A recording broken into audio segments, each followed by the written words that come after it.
Well, things have changed throughout this past weekend when Anora only won Best Picture at Critics' Choice and nothing else, and takes the Producer's Guild and the Director's Guild. We're now in a little bit of a changement, and for this weekend, we are into what I would say the last two major ceremonies to look specifically at. Well, okay, maybe not one, but at least the one that will be coming up on Sunday, which is going to be the last major show that will be happening before the Oscar final voting ends. If I'm correct, if I have stated this, I don't think I've stated this, but if I'm correct, the Oscar nominations closes either on next Monday or next Tuesday, because next Tuesday. So it basically on February 18th, that's when the Oscar final voting will be closing. And the last major award show that will be probably the bigger hint, kind of like last year was with the BAFTA Awards, but we're also here to predict the Writers Guild Awards that will be taking place this Saturday, while the BAFTAs will, of course, be taking place on Sunday. Now, for the WGA predictions, I'm just going to go through a little bit of an easier pace here with this one, and then we're going to go really into the BAFTAs here, because since they're on the same weekend, might as well do both of them. So starting this up for the Writers Guild, which will be taking place, of course, on Saturday.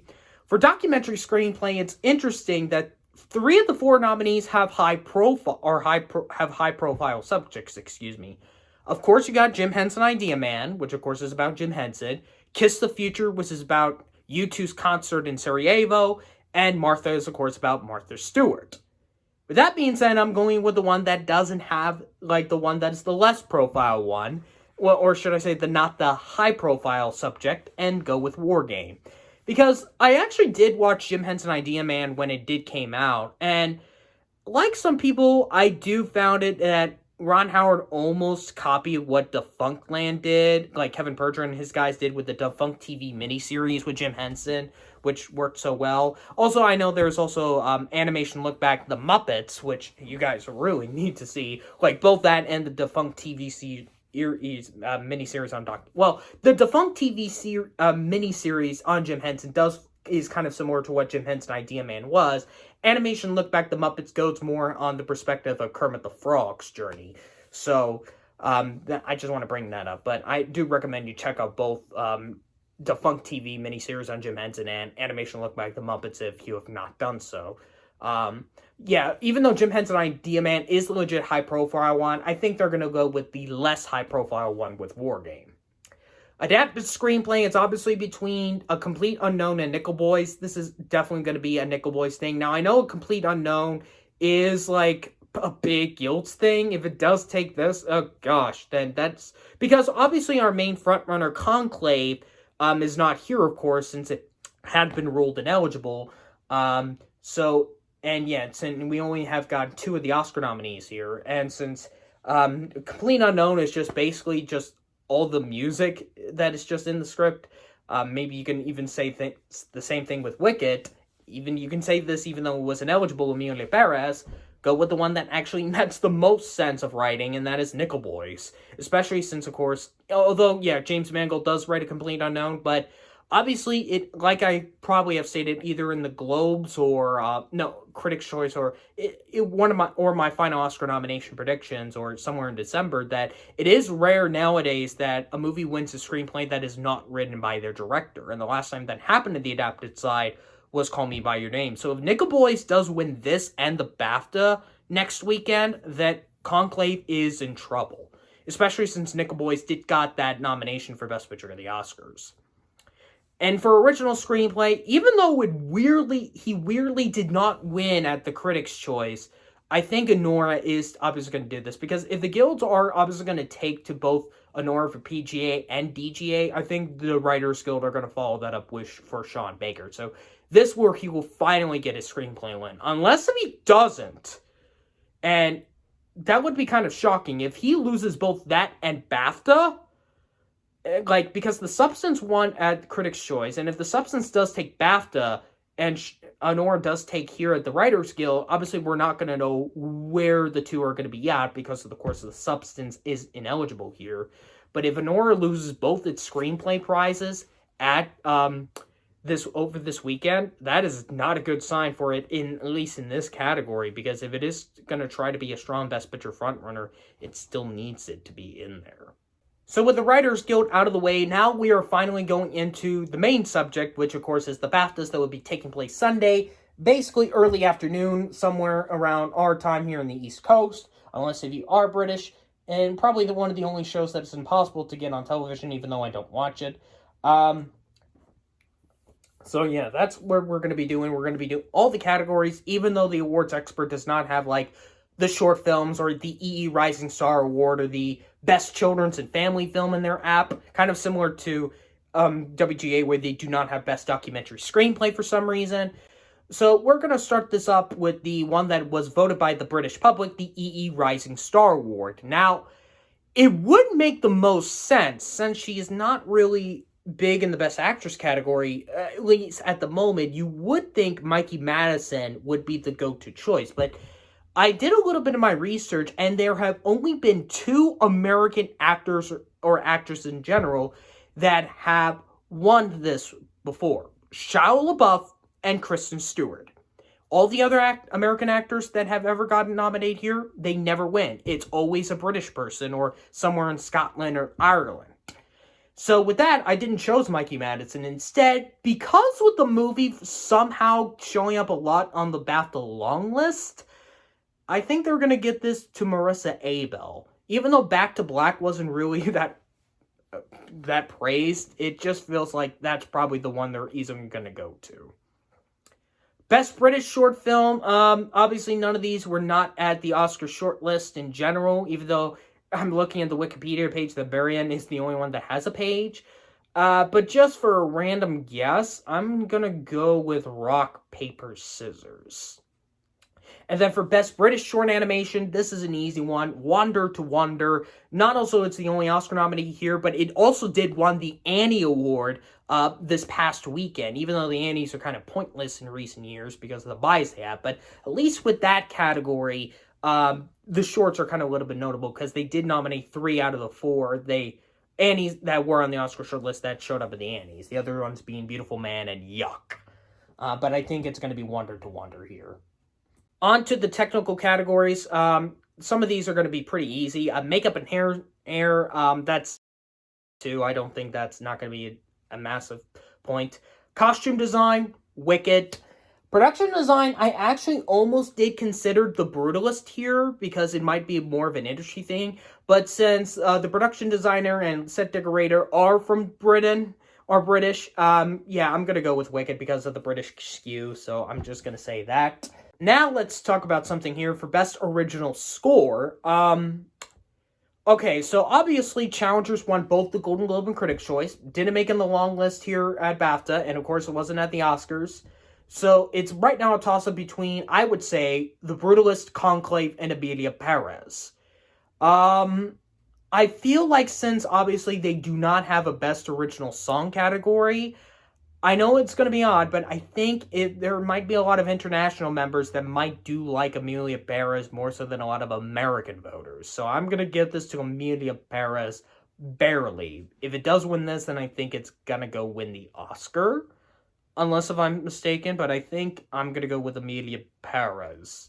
Because since they don't have a Best Original Song category. For Best Sound, I think we're easily going to give this to Dune Part 2. This could be Wicked here as well, because they're the only 2 that are up at the Oscars here. Blitz did, and Gladiator 2 both were on the short list, but they didn't make it. So I think this is probably going to be Dune Part 2. And speaking of Dune Part 2, Best Special Visual Effects, yeah, I don't think I don't need to say what it is. The video can just show it to you. Now, for the Best Casting category, now, obviously, we are going to get this category at next year's Oscar, so the BAFTAs have been kind of trying to help us a bit. Now, you've got to remember this, obviously, that casting and ensemble are completely different definitions. So, I really had to think about this, and I ended up choosing, because there are possibilities. I think it's a toss-up between Anora, The Apprentice, and A Complete Unknown. Because with Anora, obviously, you have, like, a lot of the rising stars you've got. Like, with not having a big name of celebrities here. Like, although like Mikey Madison was in Once Upon a Time in Hollywood, but like with Mark Eidelstein and Yora Baris have like a lot of European actors into mainstream. The Apprentice, just because of how small the cast is, of just choosing Sebastian Stan as Donald Trump and Germany Strawn as Roy, was it Roy Cohen. I had to look that up. I knew what that was. And even with having Maria Bakalova in the movie, it's also a possibility. But I think because I think what casting means is probably somebody that looks like the character or something like that, if you're not counting makeup. I'm going to go with a complete unknown because of casting Timothée Chalamet as Bob Dylan. For film editing, now this one is also open here at the moment because Challengers won Critics' Choice, and it's not at the Oscars. And the guilds are not going to tell us, because if I'm correct, the AC Eddies are not going to be happening until after the Oscars. So, at the moment, this could also be a potentiality that they could give this to something that did not get nominated at the Oscars, because they did one with No Time to Die here 3 years ago, and very deservedly so after seeing that masterpiece. But I think so it could be a possibility they could go some out there like Doom Part 2 or Kneecap. But I'm looking at the moment between Anora and Emilia Pérez, because they're probably the more flashier ones. I think because I feel like I don't know how much the BAFTAs would want to give him multiple wins. I'm going to also give this to Emilia Pérez as well, because it depends on how much of the international voters are. This category is going to be a massive question mark till once the Oscar ceremonies occurred. Now, in terms of cinematography here, The Brutalists did not win a Critics' Choice as they went with Nosferatu. So, the question is Nosferatu going to be continuing this or not? Okay, now with looking at this, I think since he's British, I'm going to go with The Brutalist, since the cinematographer is British, so I'm going to go with The Brutalist here. If it doesn't win this, and Nosferatu takes this and the Guild, wow, that's going to be a shock. Well, no, not really a shock, but specifically, that would be the first film since Blade Runner 2049 to win cinematography at the Oscars without getting a Best Picture nomination. And then for Outstanding Debut by a British writer, director, or producer, I almost considered Santosh, because it does have, obviously, the director, writer, and producers in there, and it was the UK submission for the Best International Feature category, and it did make it in the shortlist, but didn't make it. I know Monkey Man is the high-profile one here with Dev Patel, but I think since it got a lot in the long list and probably has the most nominations and even showed up in the long list for Best Picture, I'm going to go with Rich Pripyat for his debut as a director and a writer for Kneecap. On to the featured film categories. Now, first up for Best Animated Feature and Best Children's and Family Film, I'm putting these two together because I'm giving it to the same film, which is, of course, Wallace and Gromit: Vengeance Most Foul. Now, there is a possibility the Wild Robot could take, like, one of these, because Flo is definitely not winning Children's or Family Film, because that doesn't make sense, even though I know it's doesn't have any dialogue, but it's odd that Inside Out 2 didn't even make it in the long list, and, like, for Children's and Family Film, and, like, that was supposed to be Paddington and Peru's award, and the British really weren't fans of that, apparently, but, yeah, so I think this is going to be both for Animated Feature and Children's and Family Film together. They're both going to give it to Wallace and Gromit: Vengeance Most Foul. Documentary feature, this is, I hopefully think we're going to begin to see No Other Land take this one. Because the only competition it would, in terms of the Oscars here, would be Black Box Diaries, because Daughters and Will and Harper didn't make it, and Superman, the Christopher Reeve story, which of course won the Producers Guild, is in here. Now, there could be a possibility, because I think 2 of Christopher Reeve's children are British, I'm assuming, because I know Will Reeve is not, but I think his first and second child are both British, so there is a possibility on that. And it's interesting because if they give it to Will Ferrell would actually win a BAFTA award by all means. But I'm going to go with No Other Land here to see where it goes. If it doesn't win this or the Spirit Award the following weekend, it would be questioning who's the front runner here, because Porcelain Award did win the Directors Guild but didn't win the Producers Guild. So we'll see how things are going to go. And for film not in the English language, I know I'm Still Here, many people are thinking could be a possibility. Same thing with Kneecap, because you got to remember this. The Zone of Interest managed to beat out Anatomy of a Fall in this category, because Anatomy of a Fall would have made the most sense since it was up for Best Picture, and the Zone of Interest wasn't. But it's odd they went with the Zone of Interest instead of Anatomy of a Fall. But then again, that movie had a lot of half English in it, so I would have ruled it ineligible. So you could say possibility maybe Kneecap could take it, because it was probably the closest for it to get a picture nomination, since this was the only chance for I'm Still Here to show up here, because it didn't show up for in the long list for adapted or for Fernando Torres or for director. But I think I'm going to go with Emilia Pérez as the safer bet. And then for outstanding British film, Conclave. I mean, how can you not deny it? It's Conclave. I mean, it's the only picture nominee on this list. I know Curse of the Were-Rabbit did won this back in 2005, but when you're going up a Best Picture nominee, I don't think Wallace and Gromit will have a chance to go 3 for 3 at the BAFTAs, unfortunately. Now we're getting into the top 8 categories, and starting with Adapted Screenplay, as I stated with my WGA predictions, if Nickel Boys takes both the WGA and BAFTA this weekend, wow, that just means it's going to take the Oscar over Conclave. But I am going to still say the safer bet with Conclave here to see if it can wrap it up for its potential sweeping, somewhat sweep, because it did win the Globe and Critics' Choice, and I think it will continue here at the BAFTAs. Original Screenplay, now, like I said with Adapted, if Sean Baker loses both WGA and BAFTA and The Substance takes BAFTA here, then The Substance would probably win Original Screenplay at the Oscars, but it would be oddly where Anora would be at for Best Picture. But I think we're finally going to get Anora to have the chance to take over both its screenplay prizes this weekend. Acting categories, supporting actress Zoe Saldana. I know that you could state Felicity Jones because she's British. Maybe Isabel Rossellini as a possibility, even though she is not British, I believe. No, she's Italian, but maybe a lot of European voters would vote for her, but for a very small role, I'm not really sure, so I'm just going to go with Zeldania. Supporting actor, I'm actually going to change it up and go with a little bit of an outskirts and go with Yora Borisov, because after with Anora winning PG and DGA, since Mikey Madison potentially cannot win actress if Demi Moore is going to continue to sweep, the one person to go with if you want to give Anora something other than picture, director, or screenplay, or even editing would be Yora Borisov. And the fact that A Real Pain, of course, is not in Best Picture of the Oscars, this could hurt Culkin's chances a bit. So I'm going to go with Yora Borisov here. Actress Demi Moore, I know even though Cynthia Erivo and Marianne Jean-Baptiste are British, if Mikey Madison, I would say if Madison does not win here at BAFTA, then it's done.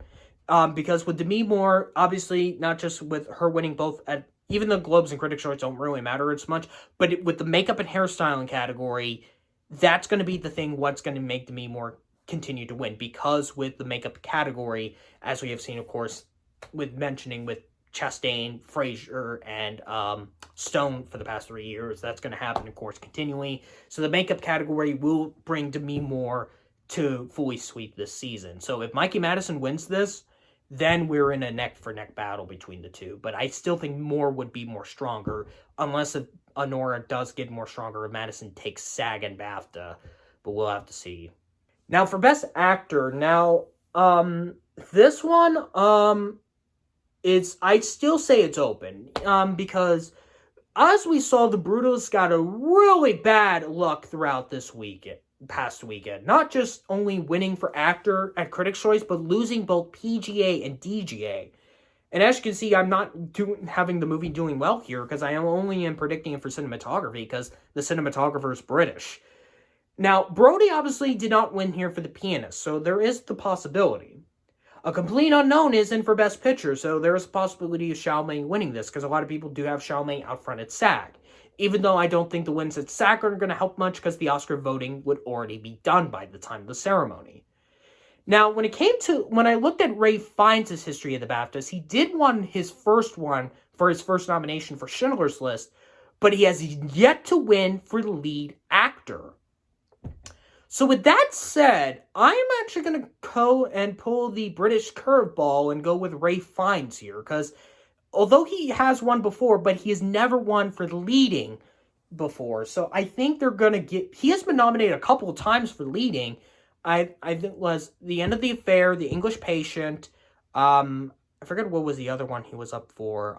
And obviously The Grand Budapest Hotel. He did got a debut by British writer, director, producer thing. But in terms of lead actor, he has never won in this category. So I think after being nominated past four times in this category, I think they're going to give it to Ralph Fiennes because of the British skew. On to director. So, I was thinking, after when John M. Chu won the Critics' Choice, I was thinking, like, this was before DGA, I was thinking, what if Sean Baker takes DGA and another person takes BAFTA? And because Corbett losing both Critics' Choice and DGA just shows that we're not having a sweeper in this category. I think Baker is going to take the Independent Spirit Award next weekend.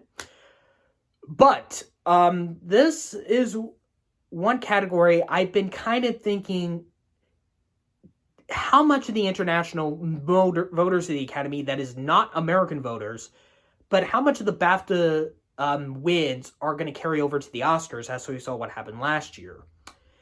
And despite of the backlash, and I know it's going to be a weird thing, it would be very hilarious if Edward Berger takes this again.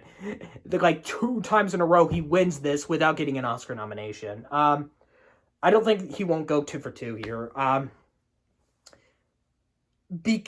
know this might be a bad move, but I feel like a lot of the European voters would probably pull this up through the curve to potentially make him get the Oscar just by this BAFTA win.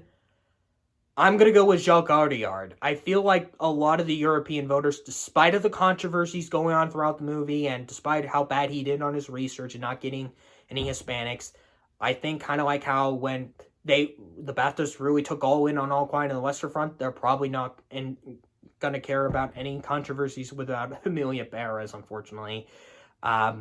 Because I think that's more for the American voters, more so than the European voters. And I don't know how many French members of the BAFTA voters are doing this. Because I know Emilia Pérez is obviously up at the César Awards, and the only ceremony that got the idea that Zoe Saldana is a lead. One of the only ceremonies that did understand that. But, yeah, I think because of how much European members that might be in this ceremony, I'm going to go with Jacques Audiard. Because I think this race is still going to be open until when this happens. So, and I think he might carry over to the Oscar. Unless Baker takes this, then it's over. And then for Best Film, I'm going to go with Anora here. I had it for a while, had Emilia Pérez, but after when Anora, and even The Brutus for a bit, after when Anora took PGA and DGA, I feel like I'm a little more confident, especially with me giving it Screenplay and Yura Borisov. I think that's where Anora is going to continue, where it's going to show a potential Best Picture frontrunner status. Yes, but then again, sometimes the BAFTAs have been wrong. Like, obviously, they have been wrong almost all the time ever since, well, throughout this decade, they did got Nomadland and Oppenheimer, of course, but they didn't get Coda and Everything Everywhere All at Once. And then when you look at the last decade, from 2014 through 19, they were all wrong. They didn't even get one correct until Nomadland. So they do have a history of predicting the wrong winner, so they could get this to Conclave, which I originally did had, but that was before PGA happened. And I thought of Emilia Pérez could do it, so if Conclave or Emilia Pérez takes this, that doesn't mean it probably will carry over to the Oscars.